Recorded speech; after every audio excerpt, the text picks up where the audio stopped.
Good afternoon. As you're coming in, you see a POD up on the board. This POD says, how did yellow journalism lead to the Spanish-American War?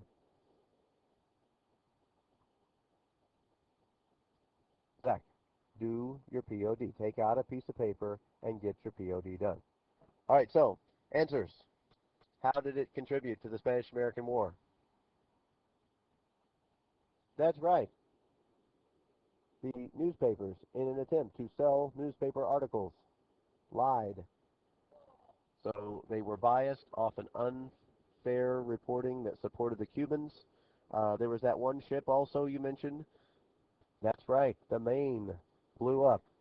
So as you included this, the newspapers blamed Spain and they clamored for war.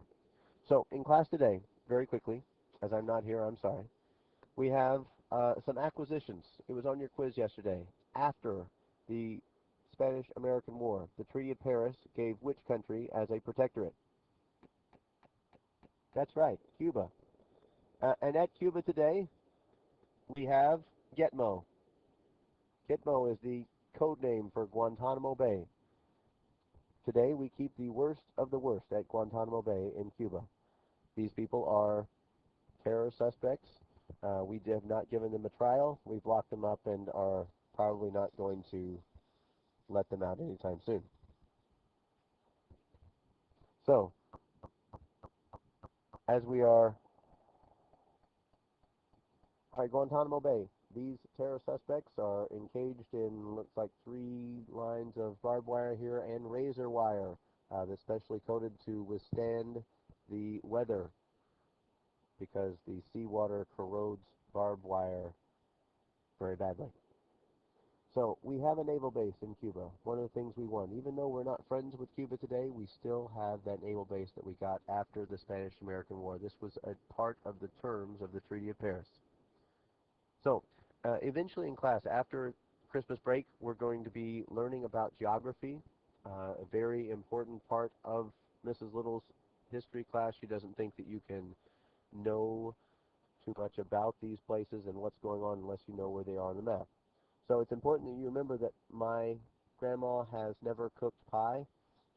So Mexico and Guatemala and Honduras and Nicaragua and Costa Rica and Panama. So the bottom country today, Panama, is the one that we're going to spend more time talking about. Yesterday, Spanish-American War, we took over Cuba, we took over Puerto Rico. Today in class, we're going to have trouble with Colombia, Venezuela, and Mexico. I'm beginning to think that it's not them, it's us that is creating some problems. So, in class, the reason we wanted Panama was for the Panama Canal. President Roosevelt thought that this was important for our national security. So, we decided to cut a 50-mile strip of land in Panama. It's a narrow strip of land connecting 2 larger bodies of land, which we call an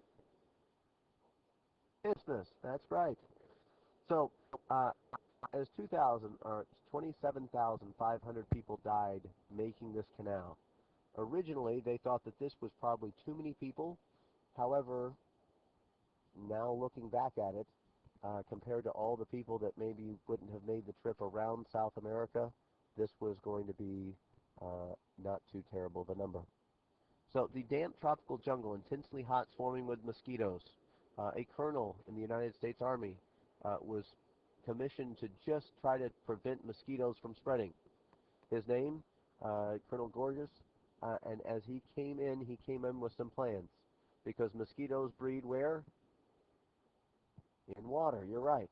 So they lay their eggs, so we had to drain swamps. We had to spray oil into the stagnant water areas because we didn't really have those mosquito bug bogger trucks that would come around and help us out. It took 10 years for us to build this canal. However, most of these 27,500 people, they died from yellow fever and malaria, mosquito-borne illnesses. But this overall was going to save 7,000 miles off the trip around the United States, around South America. The building of it was not going to be easy. We had to painstakingly use dynamite and shovels and axes and hard labor to get the dirt out of the canal area. We used the shortest trip that we could. We used a lake that was already in Panama, and this lake was going to help us in the construction of it, so we didn't have to dig a canal all the way through the whole thing. So today, the Panama Canal, you can see it 100 years after its founding, uses sea level and power of the ships to help get these ships from one place to another. The problem is there's a hill, so we have to have them come up to the floodgates here. We let them drive in at sea level, and then we close the gate right here and flood the container. We flood the container, it pushes the boat up, and we have to do this about 3 times in the system of the Panama Canal.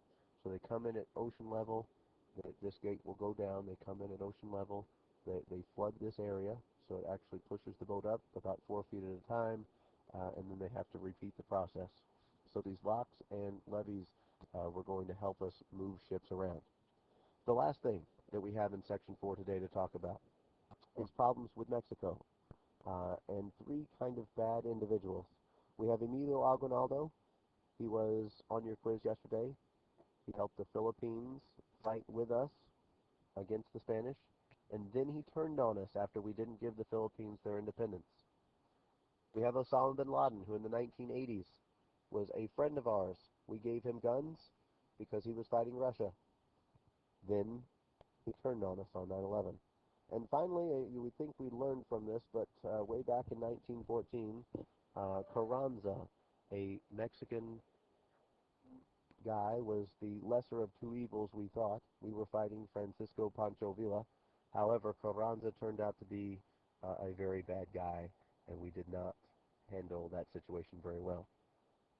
The final 2 stops on the tour today, the Dominican Republic and Venezuela. So here we have Venezuela and Dominican Republic. There were problems in these countries where we had to come in and help. As we came in and helped, we had to make sure that American interests were not a problem. We had American businesses in Venezuela and Dominican Republic. We didn't want European countries coming in and trying to influence them in any way. The last thing on your brief notes today, the dollars for bullets. We call this dollar diplomacy.